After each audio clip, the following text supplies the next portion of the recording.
Bonsoir à tous. C'est bien de nous retrouver puisque nous étions là l'année dernière tous ensemble, enfin la plupart d'entre vous. Nous avons fait Secret de designer l'année passée. On avait décidé cette année de faire Secret de ville.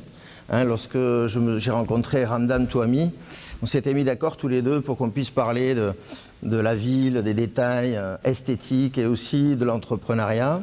Donc avec l'équipe, on s'était dit Secret de ville, c'est sympa, ça rime, ça me plaisait assez. Et puis j'ai reçu une proposition de Ramdam, vous allez voir pourquoi. Sa proposition, c'était par texto, c'était le titre sera Déglobalisation esthétique.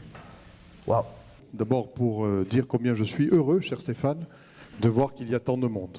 C'est un rendez-vous régulier, mais j'ai l'impression que de rendez-vous annuel à un rendez-vous annuel, il y a chaque fois beaucoup plus de monde et j'en suis ravi pour la qualité de votre démarche qui est donc perçue et bien comprise. Merci d'avoir accepté cette discussion à Toulouse. Donc, un ami commun, Fabrice, qui est ici présent, m'a dit « Je connais un mec qui va déchirer, quelqu'un qui va surprendre. » Donc, bien sûr, forcément, j'ai pris un avion.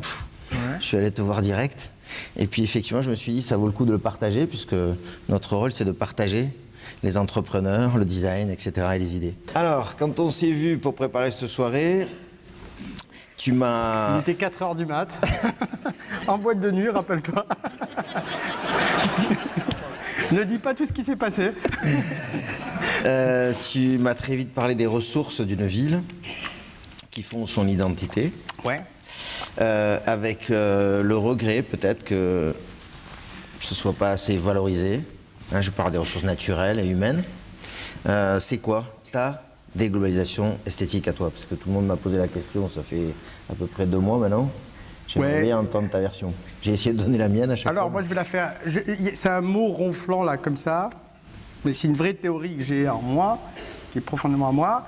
Je l'ai fait ronflant pour avoir l'air intelligent, hein, parce que c'est ce qu'on fait quand on est naze comme moi. On a compris, ouais. Mais non, c'est vraiment, je pense qu'aujourd'hui, je voyage beaucoup. Je suis avec vous aujourd'hui, je ne sais pas la semaine prochaine où je suis, mais je crois que je suis en Suisse pour me reposer, mais en Allemagne. Mais après, je suis en Australie, au Pakistan, au Japon, à Hong Kong, à San Francisco, tout ça sur le mois de décembre, je ne vous raconte pas. Je suis toute la journée en train de visiter des villes. Et j'ai un ami à moi qui est un de mes meilleurs amis qui s'appelle Ian Klaus. Bon voilà, mes réseaux ils ont un peu changé. Qui était le conseiller d'Obama aux villes. Et on a de longues discussions autour de ça tout le temps. On dit ça va pas les villes, c'est moche quoi en ce moment. Et on s'est fait avoir. On s'est fait avoir sur 2-3 trucs, mais on s'est fait avoir sur un truc. Les villes, elles sont moches parce qu'on a donné à toutes ces sociétés, toutes ces marques, on leur a dit faites ce que vous voulez, venez, ouvrez des boutiques, sans prendre elles n'ont pas conscience de l'histoire de la ville, elles s'en foutent, elles sont là pour un temps donné. Elles arrivent, elles détruisent. Donc, tu as énormément de vieilles boutiques du 18e, 19e siècle. Alors, on est toujours excité quand on tombe sur une vieille pharmacie. Oh, elle est restée, mais on rase tout, on détruit tout. Et surtout, les villes perdent toute leur identité. Et ça, c'est un truc qui m'a toujours choqué. Quand je vais à New York, je fais une boutique, vous la verrez, parce que la plus grande époque de New York, celle qu'on cherche, c'est celle des grandes tours. L'art déco, enfin, on est là-dessus, les skyscrapers. Donc on a fait un truc art déco, on s'est pris la tête à le faire exactement, comme si la boutique Bully avait ouvert sa boutique en 1928 là-bas et qu'elle était restée là. Donc on joue sur des fantasmes. Vous allez me dire, mais c'est pas tout à fait vrai. Et c'est pas tout à fait faux. Donc tu vois, ça marche. Et voilà, on joue là-dessus. Et on a.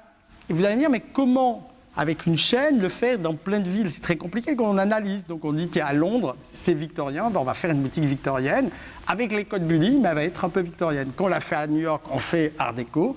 Quand on l'a fait à Hong Kong, on l'a fait, vous allez les voir, très début 19e, quand ils sont arrivés, les colons, la guerre de l'opium et tout, on la joue là-dessus. Quand on l'a fait à Tokyo, ben à Tokyo, on a eu un gros problème. Ben, j'ai pas su choisir.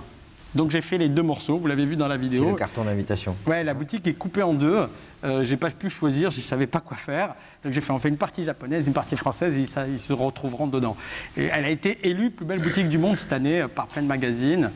La première que j'ai montrée Paris, elle a été plus belle boutique du monde par le New York Times en 2014. Donc on a gagné tous les prix, voilà. Mais bon, L'honneur avant les honneurs, comme disent les Castellanes. Je m'en fous un peu des médailles. Mais bon. Donc la ville de demain pour toi, puisque pour finir le sujet sur la déglobalisation esthétique, la ville de demain, c'est quoi? Dans déglobalisation, un truc un peu négatif.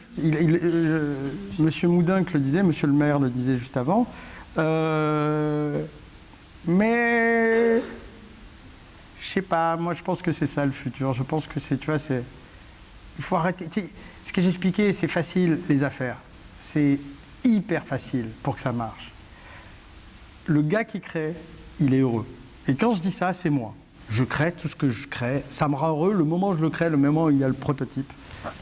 Le gars qui le fabrique, et je parle des usines qui fabriquent nos produits, c'est ce que j'ai créé. Quand vous envoyez le design, le gars le voit, enfin, c'est super beau, j'ai envie de le fabriquer. Mais jusqu'aux ouvriers. C'est-à-dire que moi, quand je vais dans les usines, je demande aux ouvriers, est-ce que vous trouvez ça cool? Ouais, c'est super beau, on est fiers, c'est incroyable, c'est très différent. Ça a l'air simple d'aller à Tokyo, monter une boutique. Moi, j'ai du mal à monter à tout. C'est dur, c'est dur. Mais c'est quoi les ressources? Alors, c'est quoi la méthode en fait? Tu te balades dans la rue et puis tout d'un coup tu dis c'est là et puis j'achète et puis. Non, c'est super dur. Il n'y a pas de recette. C'est hyper compliqué. Il faut avoir un bon produit. Si le produit marche, la première boutique marche, c'est très compliqué. Il n'y a pas une caisse de résonance à Toulouse. C'est hyper compliqué parce que vous êtes vraiment.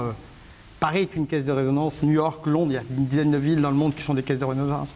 Pas tout. Malheureusement, Toulouse n'en fait pas partie, mais on peut tout. Il y en a qui réussissent, mais c'est très compliqué.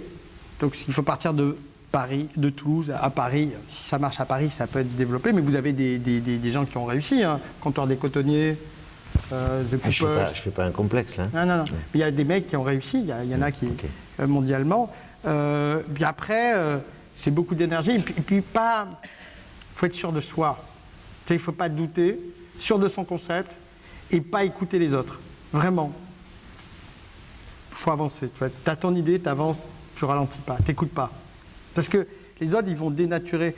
Même s'ils sont gentils, ils vont donner des conseils, ils vont te dire fais ci, fais ça, mais t'écoutes pas, il faut vraiment faire ton truc, tu vois.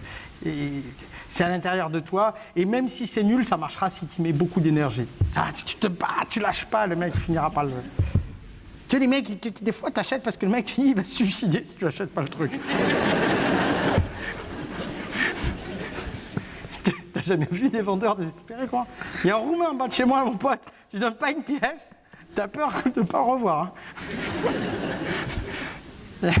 Mais c'est vraiment plus merde. Pour créer les business, quels sont les pays qui sont les plus faciles, ou dans lesquels tu as eu le plus de succès rapide, et ceux dans lesquels ça a été le plus difficile? Tu as des pays enthousiastes. Les pays anglo-saxons sont très enthousiastes, les Anglais, les Américains. Les Japonais sont hyper enthousiastes. Les Coréens, maintenant, sont très excités sur nous. D'ailleurs, j'ai vu une marque toulousaine de cosmétiques très mystérieuse, distribuée par un gros groupe japonais coréen l'autre jour. Les Chinois, vous avez beaucoup de chance, il y a une vague de Chinois qui arrive, et même à Toulouse, j'en ai vu aujourd'hui faire du shopping. Donc il y a un vrai... C'est les pays... Tout le monde est sur la France. Faut pas... Tout le monde adore la France. Donc c'est pas très difficile. Vendre la France, c'est pas... Tu sais, ça reste une marque, tu vois. La France, ça reste une très très bonne marque. Elle n'a pas trop perdu sa cote. Et merci à Bernard Arnault et le travail qu'il fait, et même Monsieur Pinault. Merci parce que grâce à eux, alors que vraiment, c'est l'arbre qui cache la forêt, il n'y a plus rien derrière eux. Hein. Ils font un super boulot. Même L'Oréal, tout ça, ils font un super boulot. Donc la marque France, elle est encore là. Ça tient. Même s'il n'y a plus personne derrière, il n'y a plus trop d'usines. Tu vois, la qualité, elle est assez farge. Tu vois. Il n'est pas de ouf. C'était bien parti, bien sûr. Non, mais tu sais pourquoi? Parce que si vous regardez, il y a les patrons en France, ils sont toujours au bord du craquage, hyper fatigués. Alors, dans le retail, je t'ai vu, tu es super en forme.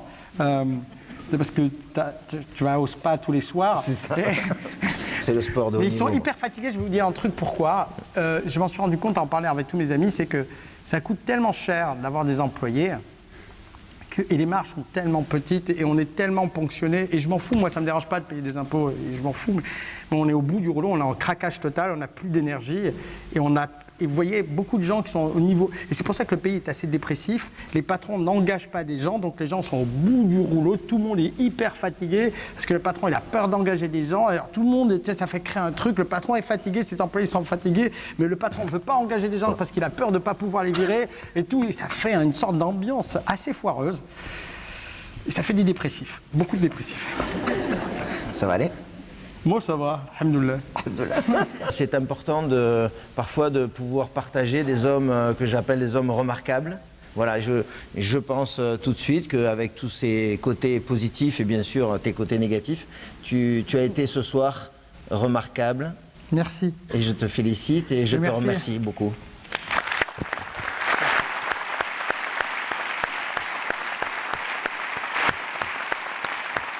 Merci. Merci. Alors, il a promis qu'il se mettrait à genoux, mais ça, on va le faire sur le cocktail. Non, mais merci d'être venu avec ce titre un peu difficile. Ouais. Vous êtes des héros. Il y a un cocktail maintenant. Et juste pour la dire, il n'est pas obligé de faire ça. Et il le fait pour sa ville, et je trouve ça remarquable aussi. Merci.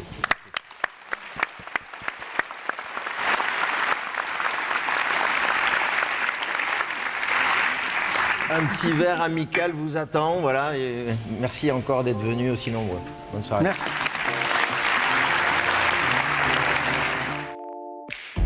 C'est le mélange du beau produit avec le côté un peu nostalgique et le respect de l'architecture. Un retour aux sources de la véritable esthétique que l'on recherche. Ce que j'en ai retenu quand même,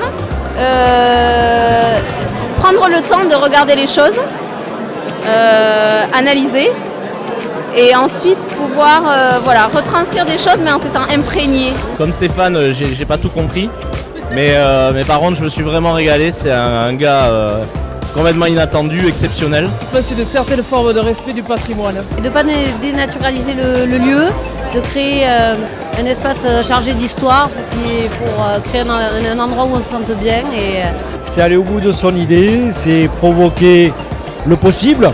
Mais c'est tout ce qu'il a dit autour qui était intéressant. C'est l'approche, c'est comment, c'est d'où il est parti, d'où il vient et comment il a fait pour évoluer. Un grand merci à Odos de nous avoir invités.